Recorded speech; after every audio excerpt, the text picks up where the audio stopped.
बहुत समय पहले की बात है। एक जंगल में एक चालाक लोमड़ी और एक ऊंट रहते थे। जंगल के पास एक नदी बहती थी और नदी के दूसरी ओर एक किसान अपनी फसल उगाता था। एक दिन जंगल में सूखा पड़ गया। ऊंट को खाने के लिए कुछ भी नहीं मिला, इसलिए वो भोजन की तलाश में नदी की ओर जाने लगा। तभी उसे रास्ते में लोमड़ी मिली। लोमड़ी ने ऊंट से पूछा, भाई तुम इतने परेशान क्यों हो? ऊंट बोला, भूखमरी से परेशान हूँ, जंगल में सूखा पड़ा है और खाने को कुछ नहीं है।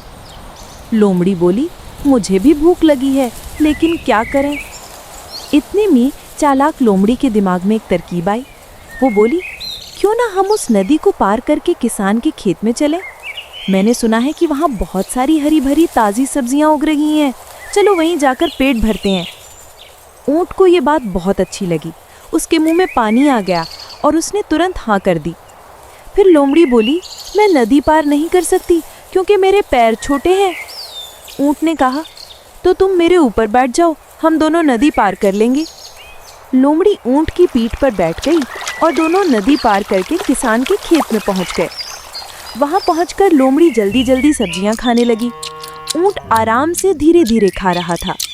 तभी लोमड़ी ने कहा, मुझे तो खाने के बाद भौंकने की आदत है। ऊंट ने घबराकर कहा, नहीं अभी मत भौंको, मेरा पेट भरा नहीं है। लेकिन लोमड़ी ने ऊंट की एक न सुनी और जोर से भौंक दी। उसकी आवाज़ सुनकर किसान डंडा लेकर दौड़ आया और बेचारे ऊंट की पिटाई करके उसे भगा दिया। कुछ दिनों बाद फिर लोमड़ी को भूख लगी। वो घूमते घूमते ऊंट से दोबारा मिली। लोमड़ी बोली, भाई बहुत भूख लगी है। ऊंट ने मुस्कुराते हुए कहा, तो चलो नदी पार करके किसान के खेत में चलते हैं।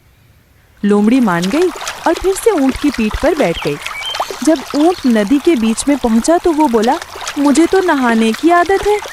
लोमड़ी घबरा गई और बोली, नहीं भाई, अगर तुम अभी नहाओगे तो मैं डूब जाऊंगी।